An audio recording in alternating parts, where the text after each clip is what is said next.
Jackie cinemas நேயர்களுக்கு வணக்கம். நான் உங்கள் ஜாக்கி சேகர். இந்த எபிசோட் ஆஸ்திரேலியா சக்கித் இந்த திரைப்படத்தினுடைய வீடியோ விமர்சனத்தை பார்க்க போகின்றோம். அதற்கு முன்பாக சப்ஸ்கிரைப் பண்ணுறதுலாம் அப்புறம், இந்த படம் வந்து வயது வந்தவர்களுக்கானது, அதனால் 18+ இந்த விமர்சனத்தை பாருங்கள். அதுக்கப்புறம் இந்த படத்தை பாருங்கள். நெட்ஃப்ளிக்ஸில் அவைலபிளாக இருக்கிற ஒரு திரைப்படம் இது. ஸோ இந்த ஆஸ்திரேலியா சக்கித் வந்து ஒரிஜினல் டைட்டில் வந்து அவங்களாம் வரும், நம்ம நிறைய புள்ளிலாம் போட்டுக்கலாம் வேலை செய்யணும், அதனால நான் அதை சொல்லலை. ஓகே. ஸோ இந்த ஆஸ்திரேலியா சக்கித் வந்து நண்பர் ஒருத்தர் சொன்னார், பாருங்கள் இந்த படம் ரொம்ப நல்லாயிருக்கு அப்படின்னாரு. சரி என்னடா அப்படி பார்ப்போம் அப்படின்னு பார்த்தா இந்த படம் முடிச்சிருக்கு. ஆஸ்திரேலியா சக்கித் திரைப்படத்தோட கதை என்ன? ஒரு பாலிவுட் ஃபேமஸ் ஸ்டார் வந்து அவன் கல்யாணம்லாம் இருக்கும், ஆனால் வந்து அவன் வந்து ஏற்கனவே ஒரு லவரோட ட்ராவல் பண்ணிகிட்ருப்பான் ஒரு நடிக்க வந்த பொண்ணோட.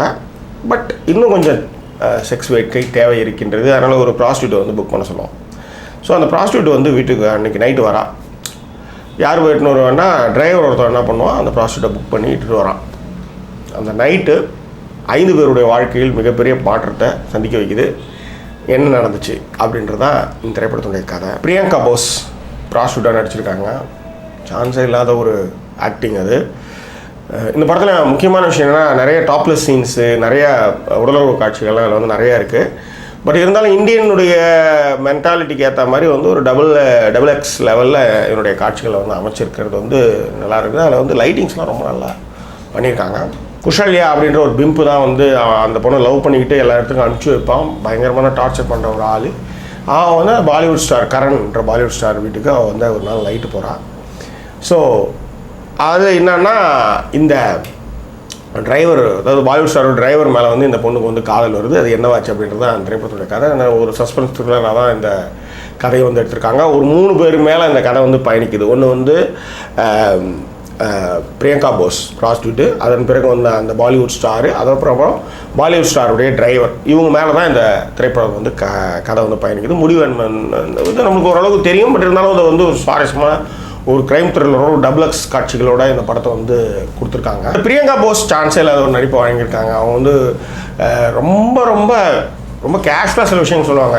ஏன்னா எனக்கு வந்து ஒரு செட்டு மாறு இருக்குது, விரிச்ச கால் இருக்குது, இதுதான வாழ்க்கை. அதே மாதிரி நீங்கள் எவன் என்ன சொன்னாலும் எப்போ பார்த்தாலும் என் கதையை கேட்டு வேறு ஏதாவது பண்ணிட்டு போயிடுவீங்க அப்படின்ற மாதிரி அந்த விபச்சார வாழ்க்கையினுடைய மறுபக்கங்களை வந்து இந்த பொண்ணு வந்து மிக அழகாக டைலாக்ஸ் மூலமாக சொல்லும் பொழுது என்ன சொல்கிறது, நீங்கள் படம் பாருங்கள், அப்போ நீங்கள் அதை ஃபீல் பண்ணுவீங்க. அதே மாதிரி டிரைவராக வைபவ் ராஜ்குப்தா வந்து நம்ம தமிழ்நாட்டு ஃபேஸ், திராவிட ஃபேஸ் அவருக்கு, அவரும் அவருடைய நடிப்பை மிக சிறப்பாகவே வழங்கியிருக்கிறார். எப்படி அவங்க 2 பேருக்குள்ளே வந்து ஒரு காதல் பூக்குது. ஒரு ப்ராஸ்டியூட்டுக்கு வந்து காதல் இருக்காது, மறுத்து தான் போயிருக்கும். எல்லா ஆண்களையும் ஒரு மாதிரி தான் பார்ப்பாங்க. ஸோ அதில் வந்து ஒன்றும் இல்லை, தலையில் வந்து ஒரே ஒரு சின்ன செத்தையோ ஏதோ சம்திங் லைட் ஏதோ ஒன்று இருக்கும். அதை எடுக்க போகிறப்ப பலான்னு இப்போ கையை சும்மா மேலே வச்சு புதைச்சி விடும். எல்லாத்துக்கும் ஒரு ரேட் இருக்குது. படுக்கிறதுக்கு ஒரு ரேட்டு, ப்ளவு ஜாபுக்கு ஒரு ரேட்டு, அதுக்கு ஒரு ரேட்டு, இதுக்கு ஒரு ரேட்டுன்னு ஏகப்பட்ட ரேட்டு அது வந்து சொல்லும். ப்ராஸ்டியூட் வந்து ஒரு ஆணை எப்படி பார்க்குறா அப்படின்ற மாதிரி அது ஒரு ஷார்ட். அது கரண் அவரும் சிறப்பாக பண்ணியிருக்கிறாரு. அதில் ஒரு சின்ன அந்த படுக்கிற காட்சியில் சின்ன ட்விஸ்ட் அண்ட் டர்ன்ஸ்லாம் கொஞ்சம் இருக்குது. அதெல்லாம் கொஞ்சம் செம காமெடியாக பண்ணியிருந்தாங்க. கரண் கூட நடிக்கிற சக ஆக்டராக வந்து அனங்கா விஸ்வாஸ் அவங்க பண்ணியிருந்தாங்க. அவங்களும் ரொம்ப நல்லா தான் இருந்தாங்க. எல்லோரும் டாப்லெஸ் காட்சிகள் இருக்கிறதுனால எல்லாம் கொஞ்சம் கிடுக்கிடுன்னு தான் அந்த படத்தை பார்க்க வேண்டிய ஒரு சூழல். அதே மாதிரி அந்த பிம்பா நடித்த சந்தோஷ் ஜூவக்கர் சான்ஸே கிடையாது. அதில் ஒரு பையன் சொல்லுவான், அவன் கிட்ட நீ மாட்டிட்ட, உன்னால் தப்பிக்கவே முடியாது, அவனை வாழவே விட மாட்டான், அவனை சந்தோஷமாக இருக்க விடவே மாட்டான், அப்பேற்பட்ட ஆள் அவன் அப்படின்றது. அப்புறம் அந்த டீ கடைக்கார பையனுக்கு இருக்கிற ஒரு சின்ன ஃப்ளாஷ்பேக், ஒரு டயலாகில் சொல்லிட்டு போகிற விஷயங்கள்னு இந்த படத்தில் நிறைய விஷயங்களை வந்து மிக சிறப்பாகவே கையாண்டிருந்தாங்க. உங்களுக்கு ஜாக்கி சினிமாஸ் வீடியோக்கள் பிடித்திருந்தால் சப்ஸ்கிரைப் பண்ணுங்கள், பக்கத்தில் இருக்கிற பெல் ஐக்கானை கிளிக் பண்ணுங்கள்.